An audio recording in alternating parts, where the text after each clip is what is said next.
Live from WTVO Rockford and your home team. Eyewitness News at 6 starts now. It's election day here in the state line. Several big races are taking place. We are live from a polling place with a look at voter turnout.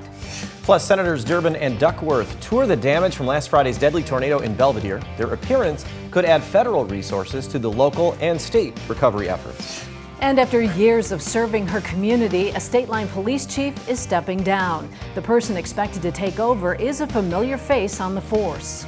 Good evening, I'm Mimi Murphy. And I'm Eric Wilson. It is election day in Illinois. Polls opened at 6 this morning. And you have less than an hour to vote. Polling places across the area close at 7. Eyewitness News is your local election headquarters. Here are some major races going on in our area. City council positions in Rockford, city and village board seats throughout the state line. Several seats on school and park district boards are also on the ballot. Over in Boone County, Fire District 2 hopes to secure ambulance service. Jess Lipson's been keeping an eye on voting. He is live at a local polling place. Jess, how's the voter turnout been? Eric, Mimi, I'm outside the Boone County Community Building. This is the location for 6 precincts. And today I've seen a fair share of voters coming and going. And like you had mentioned, today's vote is filled with local elections, including big ones like the school board, Rock Valley College Board, as well as a few fire department referendums. Earlier today, I spoke with Boone County Clerk and Recorder Julie Bliss, who told me the storm was affecting voter turnout at times, but overall will have similar numbers to years past. We actually had a large amount of vote by mail ballots that went out the first day, March 10th, and we had a little over 1,900, I believe, that we've sent out. That is largely due in part to the permanent vote by mail list that people can join, so every election they can get a ballot automatically sent to them. So we had a lot more vote by mail ballots, whereas before we would have had a smaller amount, maybe 200 or 300. So we've sent out a lot of ballots. We've had a little over 500 people in our office here early voting or voting today. And so I think that turnout is going to be relatively similar to what it has been in the past. Something else on the ballot in Boone County tonight is Fire District 2 is hoping to get another ambulance. I'll be speaking with Chief Kuntz about that vote, and we'll hear from him and get his reaction on that later tonight. But reporting live for your home team in Belvedere outside the Boone County Community Building, I'm Jess Lipson. Back to you guys in studio. All right, thanks, Jess. We'll have results on Fox 39 News at 9 and then right here on WTVO at 10. And as always, you can find a full list of results as they come in on mystateline.com. After a stormy morning and afternoon in the state line, it might not be over yet. Well, let's head back over to the Weather Center. And Candace, what could we be looking for the rest of the night? Well, things are a little more quiet out there right now, but we are watching some thunderstorms, a few severe thunderstorms that are moving into west central Illinois here this evening. Those would pose a risk as they hold together to produce some large hail over the next couple of hours. Now, we do have a tornado watch that is in effect for Stevenson, Joe Davies, Carroll, and Whiteside counties. This goes until 10 o'clock this evening. I think our tornado threat west of here is a little on the lower end. Reason being because we are still north of that warm front, so we're still somewhat stable, and if that maintains itself here through this evening, those thunderstorms as they develop and move to the north would again become elevated, so we would most likely see some hail and some large hail at that. We actually had reports of ping pong and even golf ball sized hail with the thunderstorms as they came through earlier today. Now, I still don't want to kind of diminish that isolated tornado risk, because if any of those thunderstorms do get rooted down towards the surface or we see a little more of that instability, then that would still be at play. But right now, I do think large hail and wind would be our primary concern. So what do we have going on right now on the radar? Well, a lot of this activity is still down to the southwest. This is south of that warm front, but these are kind of struggling to make it a little further up to the north. We also have some additional thunderstorms well back off to the west. That is actually tied to the cold front that'll come through early tomorrow. So that could be another round of thunderstorms that we're looking at here going through about 5, 6 o'clock tomorrow morning. So as we go through this evening, I think our window from about 7:30, 8 o'clock southwest of Rockford, and then through about midnight. And again, that hail threat would be our primary concern, followed by wind and then that isolated tornado risk. That after midnight kind of fades away. Here comes that cold front by about 4 or 5 o'clock tomorrow morning, and then we may run into a wind threat with that going into early Wednesday morning before the front passes and things begin to dry out. Winds will actually pick up during the afternoon tomorrow. So we're not in the clear yet as far as any severe thunderstorms goes, just kind of watching to see how those to the south develop as they move further up to the north. So keeping a close eye on those guys, but our time frame being pushed back a little. So after that 7:30, 8 o'clock, maybe closer to 8:30, 9 o'clock, closer here to Rockford. But we'll be keeping an eye on anything to the west and southwest as we go through this evening. All right, thanks, Candace. U.S. Senators Tammy Duckworth and Dick Durbin visit Belvedere this morning after Friday's deadly storms. The senators got recovery updates from first responders and local leaders at the Belvedere fire station. They then toured the damage at the Apollo Theater. They're working with Governor Pritzker to pursue federal resources to help the community clean up and rebuild. Yesterday, both senators sent a letter calling on President Biden to issue a federal disaster declaration in the 5 Illinois counties hit by severe weather last weekend. Senator Durbin praised the first responders and bystanders who jumped in to help those injured at the theater. It's amazing. The first responders deserve the most credit. The firefighters who were just a block away, the police were there on the scene immediately. We always count on them for leadership, and they came through. But there were some 30 people who were inside this theater who decided to stay and try to make sure everyone who was covered with rubble escaped. They were risking their own lives in the process. There's no word on a timeline for when President Biden could make the decision on a disaster declaration. Last week's tornadoes damaged many areas in the state line. Nikel Delgado talked with a Boone County family that had 6 decades of farming wiped out. Nikel? Yeah, Eric and Mimi, one Boone County firefighter had been helping with the catastrophe when the roof collapsed at the Apollo Theater. He came home to his family farm and found devastation there. I was pretty much shocked, and then I realized that this was beyond my ability to take care of, so I immediately called for some backup. Ryan Lindbergh's family runs the farm in Poplar Grove. Friday night storm knocked out the grain bin, which then smashed into the gas meter, causing even more issues. The gas service, it's like really right behind me. We can see with the Honeyville sign, that had swung over that grain bin and took out the gas service. And it's like a 4-inch pipe of high pressure natural gas. Ryan and his family live on the pumpkin patch down the street in Caledonia. They didn't have any damage, but that wasn't the story for his grandfather. Basically destroyed everything on the farm except our houses and one building. But everything else is either totally destroyed or damaged heavily.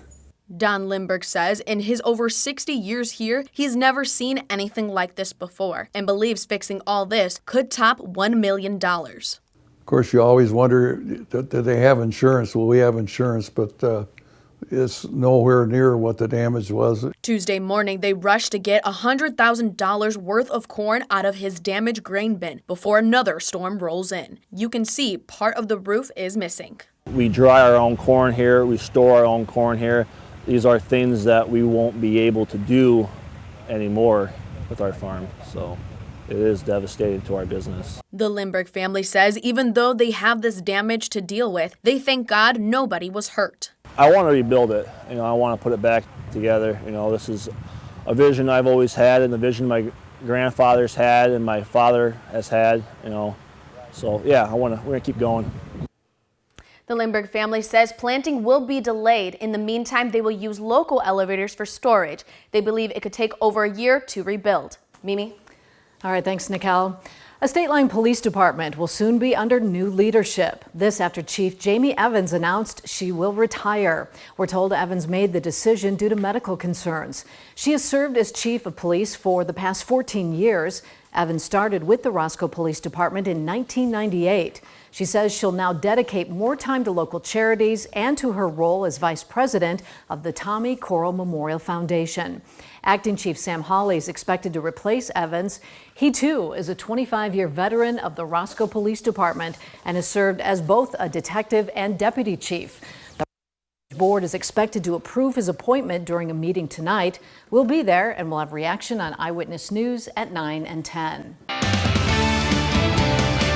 Governor J.B. Pritzker makes a stop in the state line to kick off a new infrastructure project. Replacement of the Perryville Bridge over Interstate 39 and Bypass 20 is just getting started. It's the first step in a more than $300 million project to modernize I-39.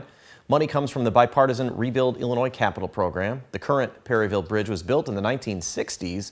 It's outdated and has a low clearance height. Work is expected to be completed by the end of the year. Governor Pritzker says our local and state lawmakers pushed to make this and other recent projects possible.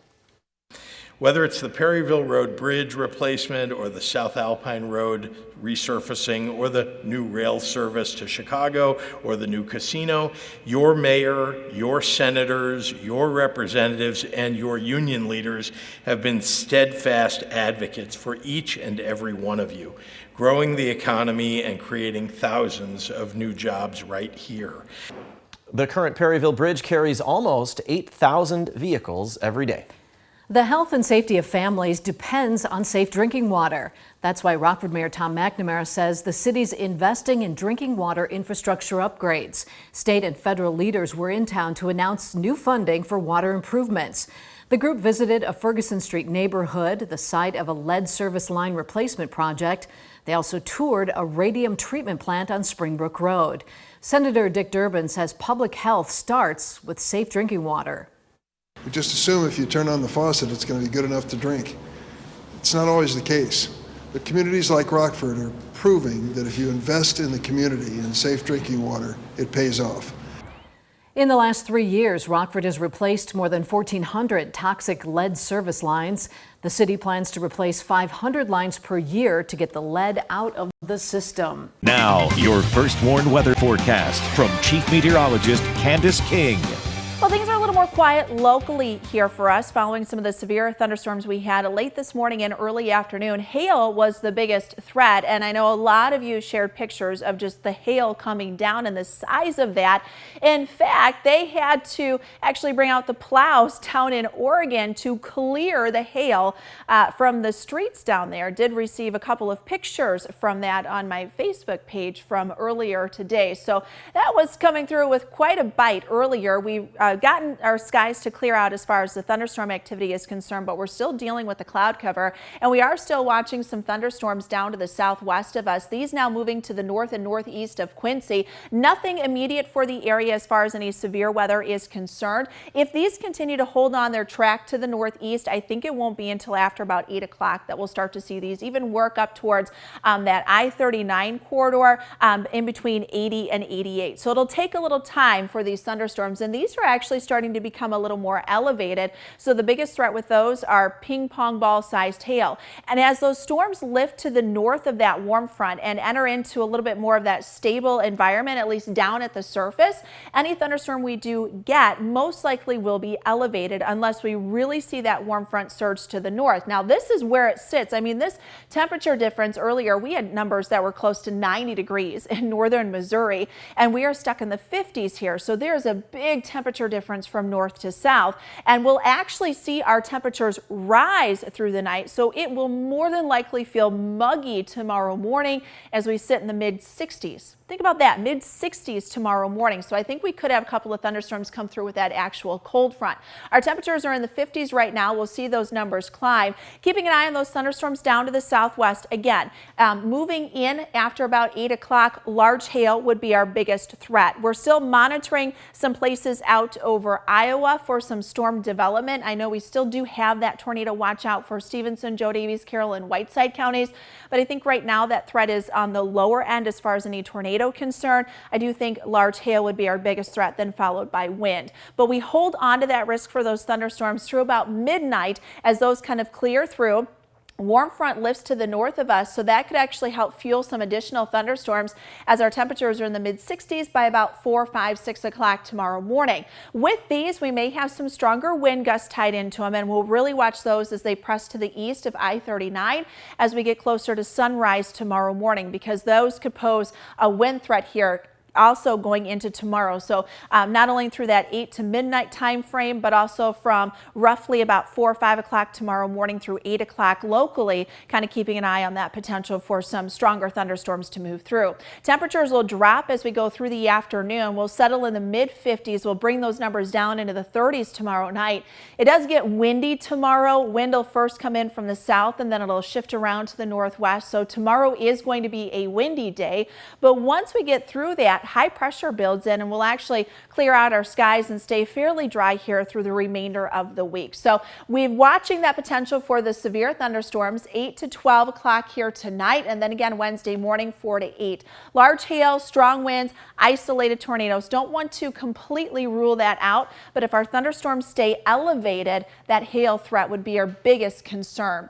52 for Thursday. We see those numbers climb back close to 70 as we head towards the weekend. Now sports with sports director Scott Lever. Well, by now, the Ice Hogs would have hoped to have locked up a playoff spot, giving them some breathing room in these final 2 weeks of the season. But no, 2 losses last weekend in 3 games had them still fighting. And they avoided a weekend sweep by finishing strong Sunday with a 5-1 win over Grand Rapids. The 5 goals were a welcome sight since the Hogs had been shut out the previous 2 nights. The Ice Hogs are still 3 points behind Iowa for the 4th playoff spot in the Central Division, and that would guarantee them home ice advantage in the first round of the playoffs. But first they have to get into the playoffs, and the Wolves are lurking within striking distance, only 4 points behind the Ice Hogs. And the Hogs and Wolves will go head-to-head next Tuesday.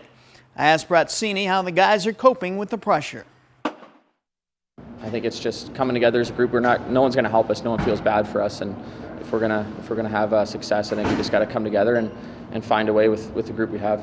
How would you say the guys are handling the pressure right now of crunch time with so much at stake every game out? Good. I think they got a good demeanor. They're in a positive frame of mind, and yeah, we're ready to go. The Ice Hogs will play back-to-back games Friday and Saturday against second-place Milwaukee. Now, Saturday's game at the BMO, that's the Hogs' annual jersey auction. They're going to break out their Screw City Ice Hogs jerseys again. Those jerseys will be auctioned off to the fans. The proceeds will go to the Ice Hogs Community Fund to benefit 12 local organizations in the greater Rockford area. The first 1,500 fans at that game will also receive Screw City hats. Fans are also asked to bring non-perishable food items to the game to support the Rockford Rescue Mission. Again, that's this Saturday night at the BMO. WTVO and Fox 39 are 2 of the main sponsors of that event. Blackhawks will try to end their 8-game losing streak tonight in Calgary. Jonathan Toews finally suited up for the Hawks game last Saturday after being out 2 months on a medical leave.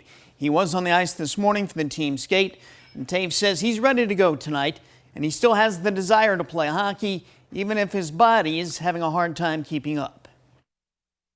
I'd say that passion is definitely still there, and I think it always will be there. But I